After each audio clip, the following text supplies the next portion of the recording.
Le président de la République, chef de l'État, Félix Antoine Tshisekedi Tshilombo, a présidé ce vendredi 14 novembre 2025 à la Cité de l'Union africaine,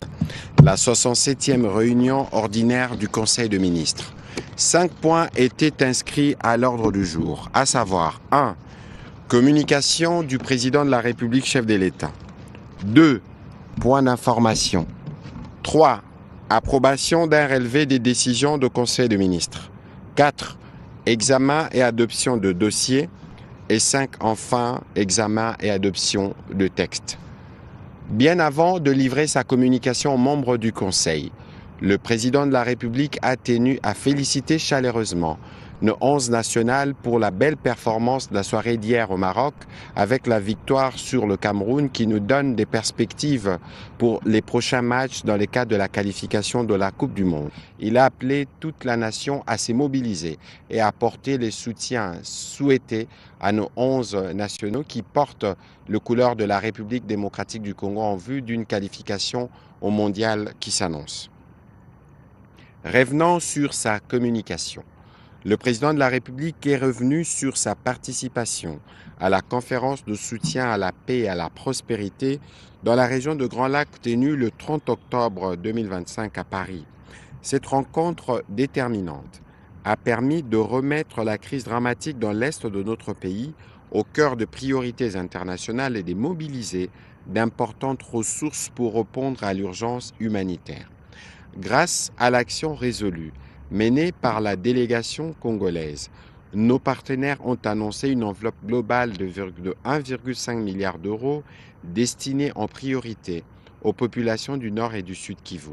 Parmi ces contributions majeures figurent celles des États-Unis d'Amérique avec 129 millions de dollars, 129 millions d'euros pour l'Union européenne ainsi que les engagements renouvelés de plusieurs autres pays, notamment la France, l'Allemagne, le Royaume-Uni, la Belgique, le Canada ou le Japon. Les institutions financières internationales et les agences du système des Nations Unies ont également confirmé leur appui dans ces contextes de souffrance extrême. L'une des décisions importantes prises à Paris concerne entre autres la réouverture partielle de l'aéroport de Goma pour uniquement des vols humanitaires de jour d'ici la fin de cette année. Cette mesure est cruciale pour briser l'isolement des populations, permettre l'accès des humanitaires et accélérer l'acheminement des secours. À cet égard, le président de la République a enjoint les membres du gouvernement concernés, sous la coordination de la Première ministre, à se mobiliser sans délai, notamment le ministre d'État, ministre du Plan et de la coordination de l'aide au développement, qui doit veiller à la gestion rigoureuse des financements mobilisés et à leur orientation rapide vers les besoins prioritaires. La ministre d'État, ministre des Affaires étrangères, ainsi que le ministre de l'Intégration régionale ont été chargés de poursuivre les échanges avec les États partenaires et les organisations internationales afin de finaliser les modalités pratiques des engagements pris à Paris et d'assurer les suivis diplomatiques requis. La ministre d'État, ministre des Affaires sociales, est appelée à préparer, en collaboration avec les partenaires, un plan d'intervention d'urgence destiné à renforcer l'assistance aux populations déplacées. Concernant spécifiquement la réouverture humanitaire de l'aéroport de Goma, le président de la République a formellement instruit les vice-premiers ministres de l'Intérieur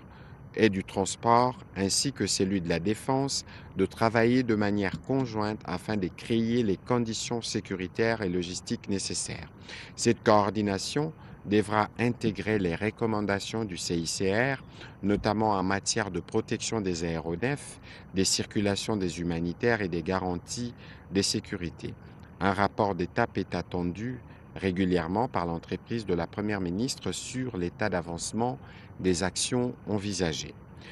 Le deuxième point de la communication du président de la République a porté sur le respect des règles environnementales par les exploitants miniers, industriels et autres opérant en République démocratique du Congo. Le président de la République suit avec une très grande préoccupation la situation consécutive aux graves manquements aux obligations environnementales de la société Congo Dongfang mining qui a entraîné les déversements massifs d'effluents toxiques dans l'écosystème local. Cet incident a causé d'importants préjudices humains, matériels et environnementaux, notamment la pollution des eaux et des sols, la destruction de la faune et de la flore, la contamination de l'espace vital, affectant profondément la vie quotidienne des habitants du quartier Kassapa dans la commune annexe. Les images et rapports préliminaires témoignent de l'ampleur des dégâts et de la détresse de populations touchées. Le président de la République a condamné avec la plus grande fermeté ces agissements irresponsables,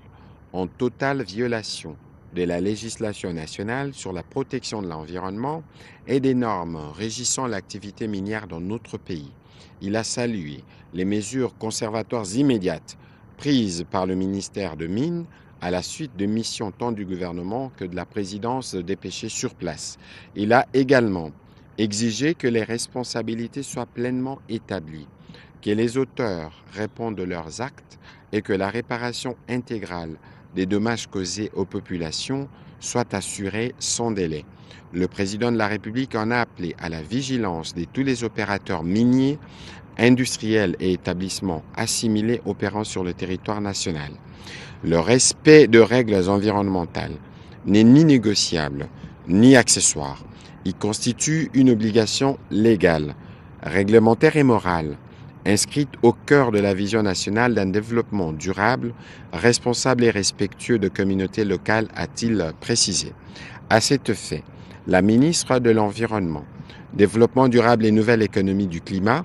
ainsi que les ministres de Mines ont été instruits de renforcer la surveillance, la coordination et la rigueur des services techniques placés sous leur autorité afin de prévenir toute récidive de telles catastrophes et de garantir la sécurité des populations ainsi que la préservation de notre patrimoine naturel. Une analyse approfondie des effets de cette catastrophe doit être rapidement produite afin d'apprécier avec précision l'ampleur des dommages subis par la population.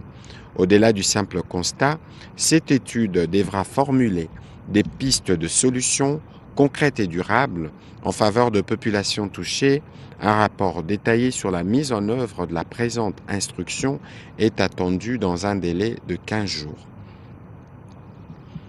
Le troisième point de la communication du président de la République a porté sur la problématique de l'assainissement de la ville-province de Kinshasa. Le président de la République est à nouveau revenu sur l'impérieuse nécessité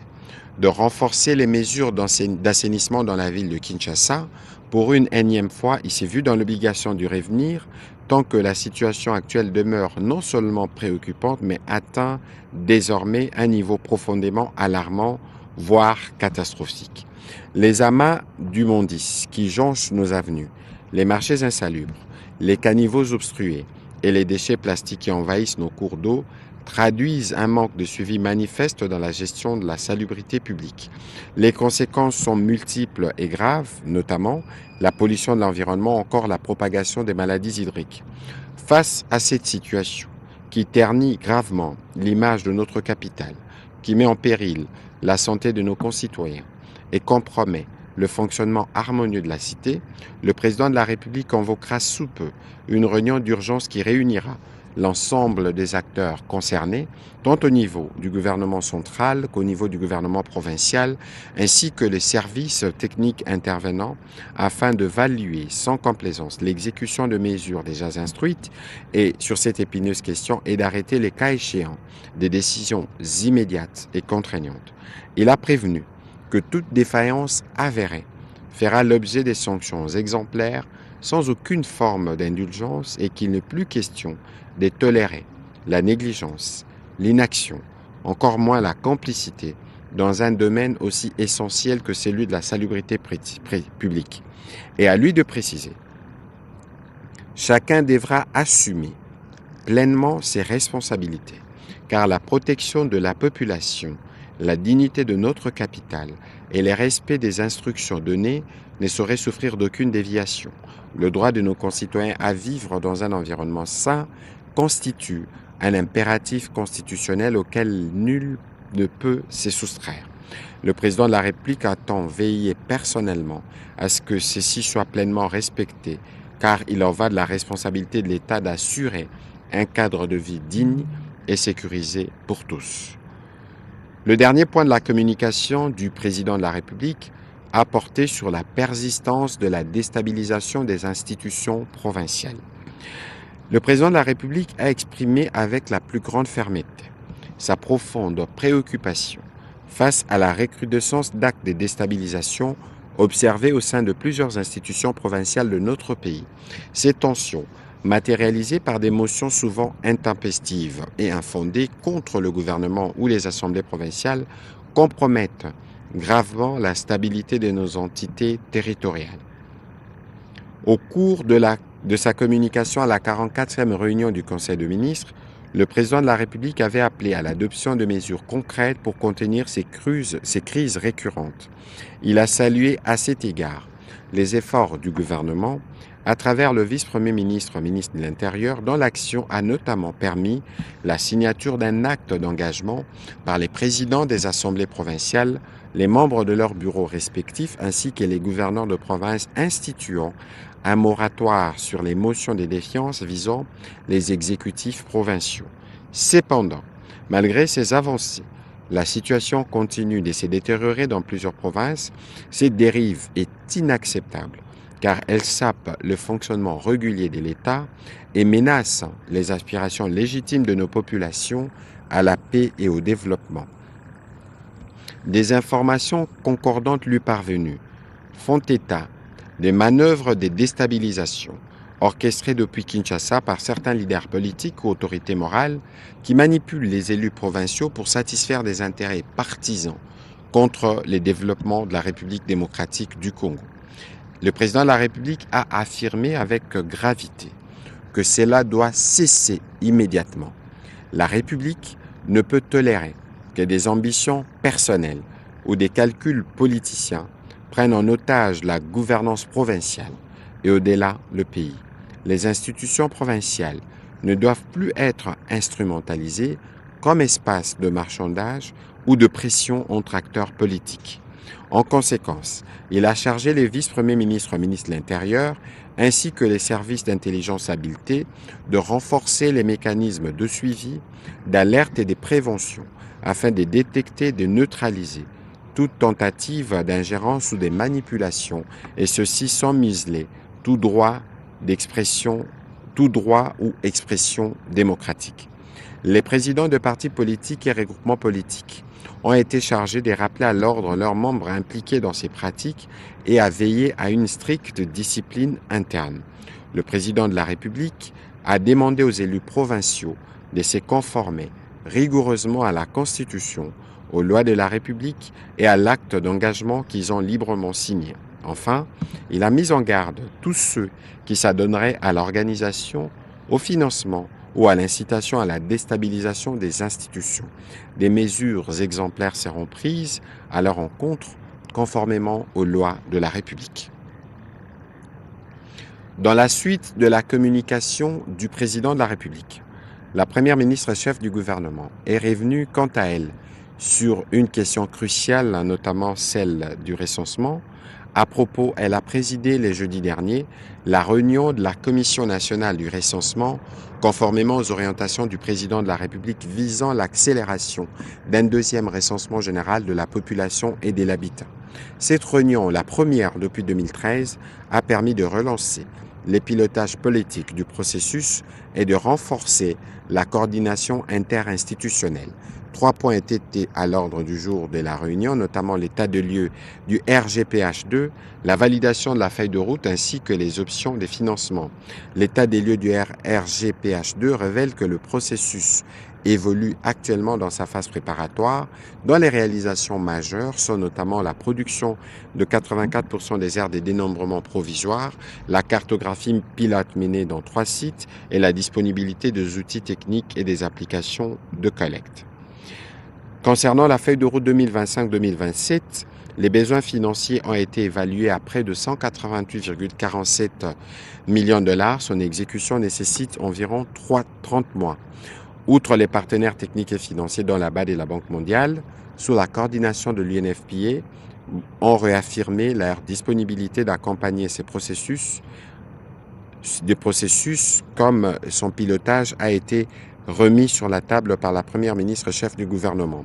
À l'issue de ces échanges, des instructions ont été données, notamment au vice-premier ministre, ministre de la Défense, d'organiser, en accord avec le ministre d'État, ministre du Plan, une réunion sur les aspects sécuritaires liés à ces processus de recensement, aux experts du ministère du Plan, l'Éducation nationale et Nouvelle Citoyenneté, ainsi que ceux de la Santé, de tenir rapidement une réunion pour mutualiser les ressources matérielles.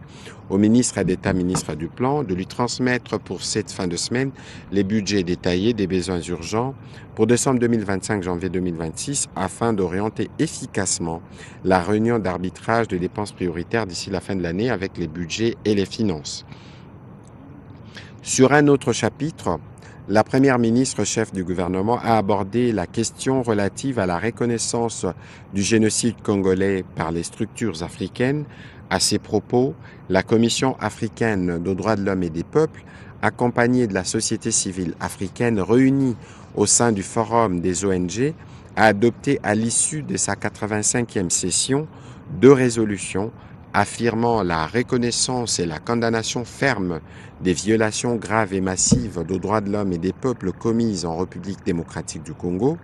Au cours de cette même session, et s'appuyant sur les rapports du projet Mapping notamment, ainsi que sur divers autres rapports d'experts des Nations Unies, la Commission et les forums ont adopté séparément des résolutions condamnant de manière claire et sans équivoque les crimes internationaux, y compris les génocides perpétrés en République démocratique du Congo. Cette reconnaissance du génocide commis en RDC par la Cour africaine des droits de l'homme et du peuple est, après la reconnaissance de notre Parlement, une étape dans les processus du génocide, dans les processus de reconnaissance du génocide au niveau international. La première ministre a félicité dans ces cadres le ministre des Droits humains ainsi que l'ensemble des équipes de la Commission internationale d'aide aux victimes et d'appui aux réformes CIAVAR et du Fonds national de réparation de victimes de violences sexuelles liées au conflit et des victimes de crimes contre la paix et la sécurité de l'humanité pour leur engagement résolu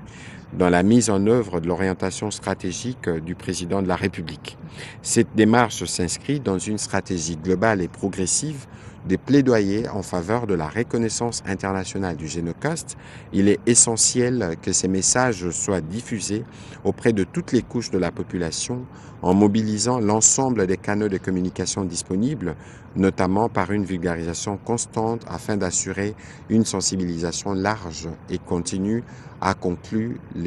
la première ministre chef du gouvernement. Au deuxième chapitre du Conseil de ministres de ce jour, relatif au point d'information, le vice-premier ministre, ministre de l'Intérieur, a présenté au Conseil le rapport sur l'État et l'administration du territoire. Au cours de la semaine qui s'achève, l'état d'esprit de la population a été marqué notamment par l'élection du nouveau président de l'Assemblée nationale et celle de la nouvelle rapporteure adjointe,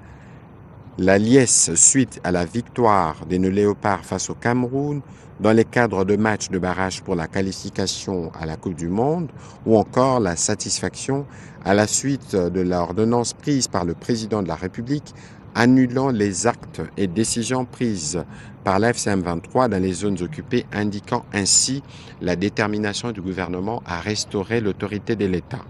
Au plan politique, il a indiqué avoir organisé le samedi dernier à Kinshasa une réunion de travail avec les chefs des regroupements et partis politiques de l'Union sacrée afin de leur rappeler leurs responsabilités dans la sensibilisation des députés provinciaux en vue de préserver la stabilité institutionnelle dans les provinces. Sur un autre chapitre, le vice-premier ministre, ministre de l'Intérieur, a informé le Conseil que l'Office national d'identification de la population est à pied d'œuvre dans les préparatifs pour débuter incessamment les opérations d'identification en recourant à la mutualisation et à la méthodologie de la stratification permettant de catégoriser pour mieux collecter les données. Il a également expliqué les stratégies et solutions mises en œuvre pour la maîtrise des effectifs de la police nationale congolaise, la résorption de la carence en armes et munitions non létales, la PNC, et la lutte contre la circulation illicite des armes. En abordant les chapitres des sinistres et catastrophes, le vice-premier ministre a fait notamment le point des catastrophes observées à la suite de pluies diluviennes qui se sont abattues récemment à Kinshasa et faisant suite à l'instruction de la première ministre chef du gouvernement, il a convoqué un atelier de travail de 3 jours qui a réuni les experts de ministères sectoriels. Ces travaux ont abouti à l'élaboration du cadre opérationnel d'analyse de risque et d'une contingence qui constitue un dispositif anticipatif destiné à atténuer les effets prévisibles des inondations, à renforcer les capacités opérationnelles de réponse sous les leaderships de la primature et la coordination du ministère de l'Intérieur. Conformément évidemment à la politique nationale de gestion des risques et des catastrophes, ces cadres prévoient également la mise en place de fonds minimums de réponse d'urgence et de résilience. Toujours sur ces chapitres sécuritaires, le vice-premier ministre, ministre de la Défense, a pour sa part passé en revue la situation opérationnelle et sécuritaire sur les différents fronts dans la partie est du pays, particulièrement dans le nord Kivu, les sud Kivu et l'Ituri, tout comme dans la partie ouest précisément au niveau du triangle Congo central, ville de Kinshasa et Grand Bandundu. Au chapitre 2 relatif au point d'information, au sujet de la situation épidémiologique, le ministre de la Santé, Hygiène et Prévoyance sociale a brossé le tableau épidémiologique en République démocratique du Congo. Au sujet de l'épidémie à virus Ebola, il a indiqué qu'aucun nouveau cas confirmé n'a été notifié du 26 septembre au 12 novembre 2025, soit 48 jours sans notification d'un cas confirmé, et les derniers contacts sont sortis de la cohorte de suivi depuis le 17 octobre 2025. Il reste 15 jours du compte à rebours avant la déclaration officielle de la fin de l'épidémie d'Ebola si aucun cas nouveau n'est notifié. Au sujet du choléra, la tendance à la 44e semaine épidémiologique est marquée par une nouvelle diminution de cas. Au sujet du Mpox, il a été aussi noté une légère baisse du nombre de nouveaux cas. Face à ces 3 épidémies, le ministre de la Santé a rassuré que les dispositifs de riposte sont pleinement opérationnels. Le vice-premier ministre, ministre de la Fonction publique, modernisation de l'administration et innovation du service public, a présenté au Conseil la note relative à l'organisation de conférences annuelles du service public, dont les objectifs poursuivis sont notamment la promotion de bonnes pratiques administratives, identifier et récompenser les initiatives innovantes qui améliorent la qualité des services publics, la transparence, l'efficacité et la satisfaction des citoyens, encourager l'excellence et la performance, créer une culture de la méritocratie au sein des services publics en instaurant un cadre formel de reconnaissance de performance exemplaire par un jury d'experts internationaux indépendants, favoriser l'échange de savoir-faire, offrir une plateforme de dialogue entre les différents acteurs de l'administration publique, les partenaires techniques et financiers, ainsi que les experts en gouvernance publique, mobiliser l'innovation dans la fonction publique, mettre en avant des projets innovants capables de transformer les services publics et d'accompagner les réformes en cours dans la gestion des affaires publiques en République démocratique du Congo. L'organisation de la première édition des conférences annuelles du service public est prévue du 16 au 17 décembre 2025 à Kinshasa et portera sur le thème général « Bâtir de services publics de progrès fondés sur la compétence, l'intégrité et la digitalisation ». De manière spécifique, l'édition 2025 de conférence annuelle poursuit les objectifs ci-après, lancer et pérenniser les conférences annuelles du service public en République démocratique du Congo et en démontrer la légitimité, annoncer l'organisation de 2026 des prix du service public dans leurs différentes catégories ou encore de mobiliser les administrations et services publics en faveur de l'ambition de la modernisation et de la digitalisation. Le vice-premier ministre, ministre de la Fonction publique, demeure persuadé qu'à travers cette importante initiative, la République démocratique du Congo disposera désormais d'une véritable base de données de bonnes pratiques administratives et de l'innovation du service public, devant sous-tendre nos visions sectorielles respectives, mais aussi encourager et récompenser nos administrations et services publics qui œuvrent à bâtir un État fort, uni et prospère. Pour le vice-premier ministre, la tenue de ces conférences annuelles marque un tournant essentiel dans l'accompagnement de la transformation des administrations et services publics au service de l'intérêt général et de la nation tout entière. Le Conseil a pris acte de cette note d'information. Note d'information relevant du secteur de la justice. Le ministre d'État, ministre de la Justice et garde des Sceaux a présenté au Conseil une note d'information relative à l'état des lieux de Frivao, les enjeux ainsi que les recommandations suite à la mission de travail qu'il a effectuée à Kisangani du 6 au 10 novembre dernier. Cette mission de terrain, a-t-il expliqué, a mis en évidence une attente forte et légitime d'indemnisation immédiate et la volonté de population de voir reprendre rapidement les activités du Frivao. Cependant, plusieurs obstacles compromettent cette reprise, notamment les détournements des fonds destinés aux victimes, la politisation de la structure et du processus, la pratique des rétrocommissions sur le fonds alloué, l'introduction des fausses victimes et des victimes fictives dans la base de données, la corruption et conflits ouverts entre associations des victimes. Face à cette situation, une réforme en profondeur et immédiate est impérative. Il a été présenté les propositions qui visent à restructurer, à assainir et à relancer le Frivao sur des bases saines,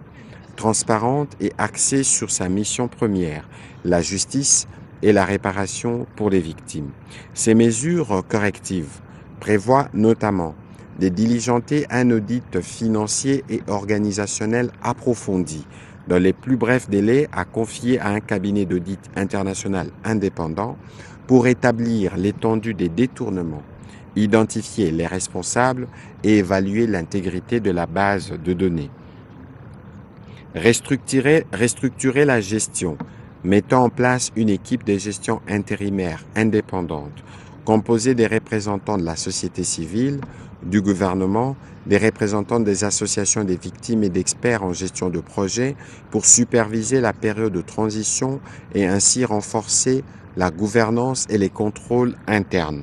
Restructurer les dispositifs financiers de paiement en instituant un système de paiement direct et traçable aux victimes via des virements bancaires ou des services de mobile banking, éliminant les intermédiaires et réduisant les risques des rétrocommissions ainsi qu'en rendant obligatoire la publication trimestrielle en ligne de tous les budgets, dépenses et listes des bénéficiaires anonymisés pour respect de la vie privée, mais vérifiables par les auditeurs. Les ministres d'État, ministre de la Justice et garde des Sceaux a souligné que les redressements de ces fonds de réparation n'est pas seulement une question technique, c'est un impératif moral et une condition essentielle pour la cohésion nationale et la crédibilité des institutions. La mise en œuvre résolue de ces mesures démontrera la volonté inébranlable de l'État de corriger les erreurs, de sanctionner les fautes et enfin de rendre justice aux victimes, aux véritables victimes qui ont tant souffert. Le Conseil a pris acte de cette note d'information. Note d'information relevant du secteur des mines. Le ministre des Mines a présenté le rapport circonstancié sur l'incident survenu dans les installations de la société Congo Dogfang International Mining CDM à Lubumbashi. En effet, les constats faits sur place traduisent des manquements graves aux normes des diligences attendues d'un opérateur minier et constituent des violations des obligations mises à la charge des CDM par les codes miniers et le décret portant règlement minier en vigueur. Expliquant les mesures prises, le ministre des Mines a évoqué notamment la suspension, conformément aux articles 565 et 570 du règlement minier, des activités minières et métallurgiques de la CDM sur les sites de Jolicie pour une durée initiale de 3 mois, renouvelable en cas de non-exécution complète de mesures correctives prescrites. La mise en place d'une commission interministérielle chargée de superviser l'exécution des mesures correctives, d'évaluer les dommages et de formuler les recommandations structurelles aux autorités compétentes. La sommation pour la société CDM de maintenir le paiement intégral des salaires de son personnel durant la période de suspension, de prendre en charge la réhabilitation de puits d'eau contaminés, des zones polluées et de financer la neutralisation chimique des effluents acides sous la supervision de services compétents, notamment la DPM et l'Agence congolaise de l'environnement. Le ministre des Mines entend veiller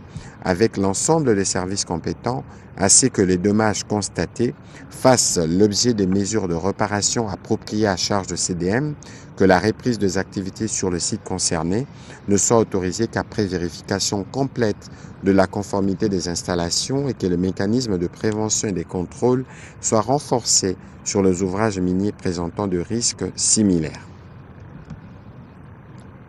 Note d'information relevant du secteur de l'électricité. Le ministre des Ressources hydrauliques et électricité a présenté une note d'information à 2 volets. Le premier concernant l'urgence des travaux d'assainissement et d'amélioration de la desserte en électricité dans la ville-province de Kinshasa, exécutée par la SNEL. À ce sujet, il a indiqué que la direction de la SNEL a été instruite d'élaborer et de déployer un plan d'action d'exploitation et d'investissement dédié à l'amélioration immédiate de la desserte en énergie électrique pour les populations. Ces derniers est restructuré autour de 3 axes d'intervention majeurs conçus pour produire un impact rapide et mesurable sur l'ensemble du réseau urbain. La durée prévisionnelle de réalisation de l'ensemble du plan est estimée à 1 semestre. Dans un premier temps, il sera question de l'amélioration de la desserte dans les secteurs Est, Ouest et Nord. Ensuite interviendra l'optimisation du réseau basse tension et enfin la sécurisation des sites stratégiques. Le financement sera assuré à 50% sur fonds propres de la SNEL et les 50 autres % par le gouvernement grâce à l'appurement échelonné des créances de la SNEL et des partenaires techniques et financiers. L'exécution de ces plans d'action devrait permettre d'atteindre les objectifs opérationnels suivants. La réduction du délestage de 2 heures sur l'ensemble de la ville de Kinshasa, l'élargissement de la couverture en supprimant les poches noires et en étendant les périmètres de desserte, la réduction de la dépendance des sites stratégiques aux effets de la surcharge et du délestage, l'élimination intégrale du délestage dans la commune de la Gombe constituant la zone pilote. Le ministre a sollicité l'accompagnement ferme du gouvernement pour que cette phase pilote puisse servir de modèle de réussite reproductible à l'échelle de l'ensemble du réseau national de la SNEL. Au deuxième point, l'évolution de la mise en œuvre de conditions et modalités de gestion, d'exploitation et de maintenance des infrastructures électriques financées par le gouvernement à travers l'ANSER, en perspective de la mise en service de 22 centrales et ouvrages électriques qui ont été réalisés à ce jour par le gouvernement à travers l'Agence nationale d'électrification et des services énergétiques en milieu rural et périurbain, le ministre des Ressources hydrauliques et électricité a informé le Conseil qu'il a institué par arrêté interministériel une commission technique chargée de définir les conditions et modalités de gestion, d'exploitation et de maintenance de ces infrastructures. Les travaux de la commission se sont tenus du 14 octobre au 4 novembre dernier dans un cadre de collaboration interinstitutionnelle et de cohérence sectorielle. Ils ont abouti à un ensemble de recommandations normatives et opérationnelles destinées à encadrer la mise en service et la gestion durable de ces ouvrages électriques publics. Le Conseil a pris acte de cette note d'information. Pour sa part, le ministre de l'Entrepreneuriat et Développement de petites et moyennes entreprises a informé le Conseil du décalage du 18 au 20 novembre prochain de la table ronde nationale sur l'entrepreneuriat de jeunes initiée par le président de la République dans le souci de garantir la qualité et les succès de cet événement qui va réunir plus de 800 personnes dont une bonne partie proviendra de nos provinces ainsi que de la diaspora. Note d'information relevant du secteur des affaires sociales.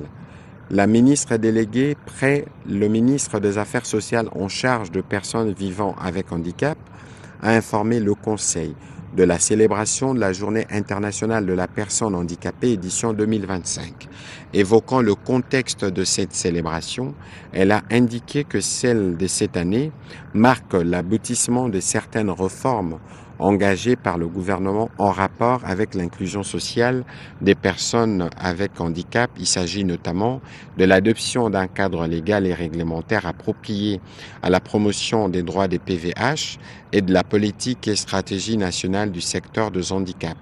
C'est aussi une opportunité pour notre pays d'appeler toutes les parties prenantes à l'application de la déclaration d'Amman-Berlin qui appelle à plus d'action et d'appui financier pour l'effectivité de l'inclusion sociale de personnes vivant avec handicap dans le monde. Elle prône la prise en compte d'au moins 15% de projets visant les personnes avec handicap par les États dans leurs efforts de développement durable. Ainsi, cette célébration s'est faite en 3 séquences. D'abord, l'organisation d'une table ronde avec les partenaires et les secteurs privés, la célébration proprement dite, ainsi que l'organisation d'un séminaire d'imprégnation de haut cadre du secrétariat général. La ministre déléguée a sollicité l'accompagnement du gouvernement pour la réussite de cette série d'activités. Au 3e chapitre du Conseil de ministres de ce jour, relatif à l'examen et à l'approbation d'un relevé des décisions du Conseil, les membres du Conseil ont approuvé le relevé des décisions prises lors de la 106e réunion ordinaire du Conseil de ministres tenue le vendredi 7 novembre 2025. Au 4e chapitre du Conseil de ministres de ce jour, relatif à l'examen et à l'adoption des dossiers, 2 dossiers ont été soumis aux membres du Conseil. Le premier relevant du secteur des affaires sociales, qui a traité des questions liées à la prévention et les assurances comme outils efficaces d'atteinte stratégique des risques des catastrophes, présenté par la ministre d'État, ministre des Affaires sociales. Elle a expliqué que l'objectif du gouvernement est de doter le pays d'une capacité autonome d'intervention soutenue par des mécanismes de prévoyance financière et des instruments assurantiels adaptés au contexte congolais afin de renforcer la résilience institutionnelle et la protection durable des populations vulnérables face aux crises humanitaires récurrentes. Il s'agit aussi de renforcer les dispositifs d'autonomisation du secteur privé dans la prise en charge des sinistres résultant de leurs faits, activités et responsabilités civiles, et éviter ainsi la prise en charge de 10 sinistres par l'État. La stratégie prévoit la promotion et les renforcements de la souscription obligatoire à la police d'assurance couvrant les risques liés aux accidents majeurs et aux catastrophes anthropiques telles que prévues par la loi portant code des assurances en collaboration avec l'autorité des régulations de contrôle des assurances ARCA, l'association des sociétés d'assurance ainsi que le ministère sectoriel concerné. La ministre d'État a sollicité du Conseil l'approbation de principes pour l'intégration du régime assurantiel dans la stratégie nationale de gestion des risques et catastrophes, l'implication de son ministère dans la campagne de promotion et d'opérationnalisation du cadre légal relatif aux assurances avec l'ensemble des ministères sectoriels et institutions concernées, ainsi que l'ouverture d'un dialogue interministériel et public-privé sous sa coordination afin de définir une feuille de route et les mécanismes de mise en œuvre de la stratégie incluant entre autres les aspects de coercition et les maillages d'interaction entre différents ministères sectoriels concernés. Après débat et délibération, ce dossier a été adopté. Dossier relevant du secteur de l'entrepreneuriat. Les ministres de l'entrepreneuriat et développement des PME a soumis au Conseil l'examen du dossier relatif aux mesures de renforcement de la résilience des artisans victimes de l'incendie des Delvaux à Kinshasa, partant des différents éléments collectés à la faveur des recensements de ces artisans, d'abord au mois de mai 2025 par la NADEC, puis à fin octobre et début novembre 2025, il a indiqué que sur les 605 artisans menuisiers recensés, seuls 105 ont été effectivement sinistrés lors du dernier incendie. Ils vont bénéficier d'une assistance humanitaire du gouvernement et l'aménagement de leur site provisoire d'accueil sera pris en charge par son ministère. En raison du caractère urgent de l'action promise par le président de la République, le ministre de l'Entrepreneuriat et PME a souligné qu'il sera procédé à la conclusion d'un marché par entente directe avec une entreprise qui devra non seulement aménager les sites provisoires d'accueil, mais aussi construire l'incubateur moderne. La nouvelle infrastructure à ériger sur les sites devra satisfaire notamment aux critères suivants: une bâtisse R+1 ou R+2 avec un parking conséquemment aménagé au rez-de-chaussée pour ne pas gêner la circulation sur la chaussée actuelle, des espaces de coworking, des salles de formation, un atelier moderne pour la fabrication de meubles, une grande salle d'exposition et des équipements modernes. Les détenteurs de contrats, des locations et des certificats d'enregistrement qui sont déjà identifiés seront expropriés pour cause d'utilité publique par les ministères des Affaires foncières, moyennant évidemment indemnisation. Après débat et délibération, le Conseil a adopté ces dossiers. Au dernier chapitre du Conseil de ministres de ce jour, relatif à l'examen et à l'adoption de textes, le ministre des Finances a soumis au Conseil 2 textes de ratification. Le premier, projet de loi autorisant ratification de l'accord de prêt du 5 novembre 2025 conclu entre la République démocratique du Congo et la Banque arabe pour le développement économique en Afrique au titre du financement du programme d'appui au développement rural inclusif et résilient PADRIR pour un montant de 70 millions de dollars américains. Le deuxième projet de loi autorisant la ratification de l'accord de prêt du 5 novembre 2025 conclu entre la République démocratique du Congo et la Banque arabe pour le développement économique en Afrique, BADEA, au titre du financement du projet d'implémentation des incubateurs des PME dans les secteurs agricoles pour un montant de 16 millions de dollars américains. Après débat et délibération, le Conseil a adopté ces projets de loi. Projet de texte relevant du secteur de la santé publique, le ministre de la Santé publique, Hygiène et Prévention sociale a soumis au Conseil 2 textes, notamment le projet de décret fixant les modalités d'affiliation au régime d'assurance maladie en République démocratique du Congo et l'autre projet de décret fixant les conditions et modalités d'ouverture, de maintien, de suspension et de fermeture du droit aux prestations d'assistance médicale visant l'opérationnalisation du régime d'assurance maladie obligatoire en République démocratique du Congo. Le ministre de la Santé publique, Hygiène et Prévention sociale a précisé que ces 2 textes permettront l'affiliation progressive et obligatoire de toutes les personnes résidant à RDC au régime d'assurance maladie obligatoire, la constitution d'un registre national unique des affiliés et cotisants géré par le Fonds des solidarités de santé sous la supervision de l'autorité de régulation et de contrôle de la couverture santé universelle, le renforcement de la gouvernance et de la transparence dans la gestion des ressources du système de couverture santé universelle, ainsi que l'amélioration de l'accès équitable à des soins de santé de qualité pour toutes les catégories sociales. Après débat et délibération, ces 2 projets de décret ont aussi été adoptés. Commencé à 15h36, la réunion du Conseil de ministres a pris fin à 19h07. Je vous remercie.